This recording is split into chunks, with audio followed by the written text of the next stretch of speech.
मेरा नाम है नरेंद्र गुप्ता और मैं मेडिकल डॉक्टर हूँ। तो जैसे ही मैंने 1976 में MBBS जब मेरी ख़त्म हुई तो मेरे सामने ये प्रश्न था कि मैं क्या करूं, सरकारी नौकरी में जाऊं या विदेश जाने के लिए जो एग्ज़ाम होता है अमेरिका जाने के लिए वो दे के मैं उसकी तैयारी करूं, और या फिर मैं कोई प्राइवेट प्रैक्टिस करूं, क्योंकि 3 तरह के ऑप्शन होते थे इस समय डॉक्टर्स के लिए।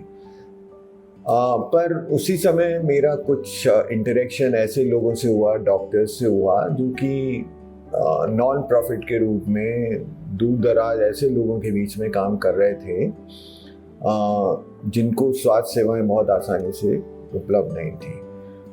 तो जब मैंने उन लोगों का काम इस देश के कई जगह पे देखा तो मैं उससे बहुत प्रभावित हुआ और मुझे लगा कि मुझे भी इसी तरह का काम करना चाहिए। हालांकि मुझे लगा कि इस तरह का काम करने में रिस्क बहुत है, ये बहुत बहुत अपने आप में अलग तरह का काम है और इसमें सभी तरह की अनसर्टेनिटीज़ हैं।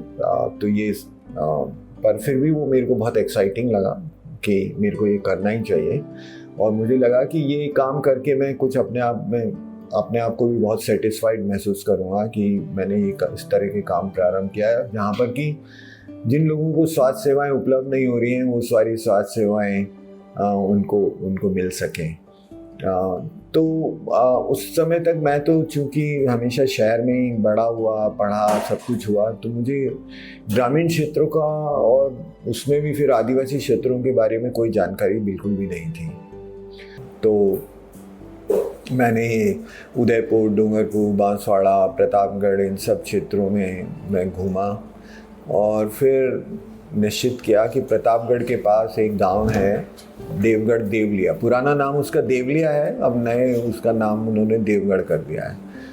तो ये करीबन प्रतापगढ़ जो कस्बा है अब तो ज़िला बन गया है, उस समय वो चित्तौड़गढ़ ज़िले का ही हिस्सा था। तो वो गांव मेरे को बहुत लगा कि ये एक ऐसा क्षेत्र है जहाँ पर लगभग 100% जो परिवार हैं वो आदिवासी परिवार हैं। वहाँ सुविधा के नाम पे कुछ नहीं है, बिजली नहीं है, पानी नहीं है, ऑल वेदर सड़क नहीं है, मतलब पूरे 12 महीने, बीच बीच में जब बरसात आ जाती है तो सड़क भी नहीं है पूरी, और काफ़ी चुनौती भरा इलाका है। और यहाँ पर लोगों की स्वास्थ्य की जो चीज़ें हैं वो उनको बिल्कुल उपलब्ध नहीं है।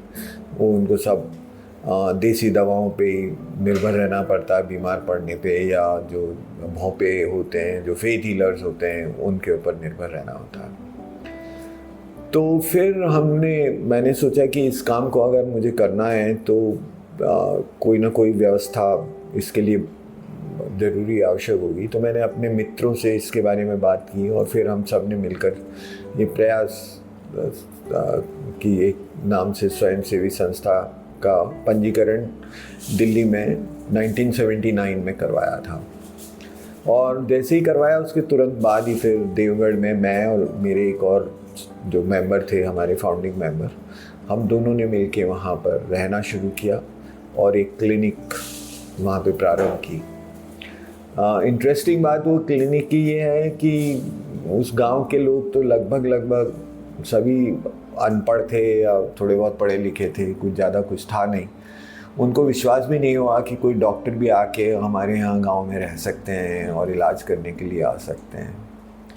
और तो ऐसे बहुत अनुभव रहे उस समय के, और अनुभव में ये भी था कि मैं इलाज उनका सही ढंग से करने की कोशिश करता था और उनको इलाज की ऐसी आदत थी कि या तो वो देवी देवताओं के पास जाते थे, देवरों पे जाते थे, भोंपा के पास जाते थे, और या अपना देसी इलाज करते थे, और या नहीं तो वो प्राइवेट जो ये होते थे उनके यहाँ जाते थे, जो उनके इंजेक्शन लगाते थे, बॉटल चढ़ाते थे। तो मैं उनको इंजेक्शन बॉटल नहीं लगाता था, तो वो उनको लगता भी नहीं था कि ये कोई अच्छा डॉक्टर है।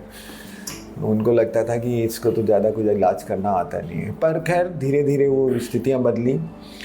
पर उसी के साथ साथ फिर ये हुआ कि सन 1980 में भारत सरकार ने एक नया वन अधिनियम लाया, फॉरेस्ट कंजर्वेशन एक्ट 1980।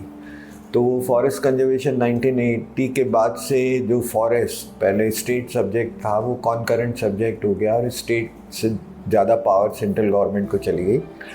और उन्होंने ये कहा कि ये जो डिस्प्यूटेड लैंड है कि वो वहाँ के लोग ये कह रहे हैं कि ये हमारी ज़मीन है, वन विभाग कह रहा है ये हमारी ज़मीन है, उन सारी ज़मीनों पे उसको वन विभाग की मान करके उनको वहाँ से जो रह रहे हैं उनको वहाँ से हटा दिया जाए।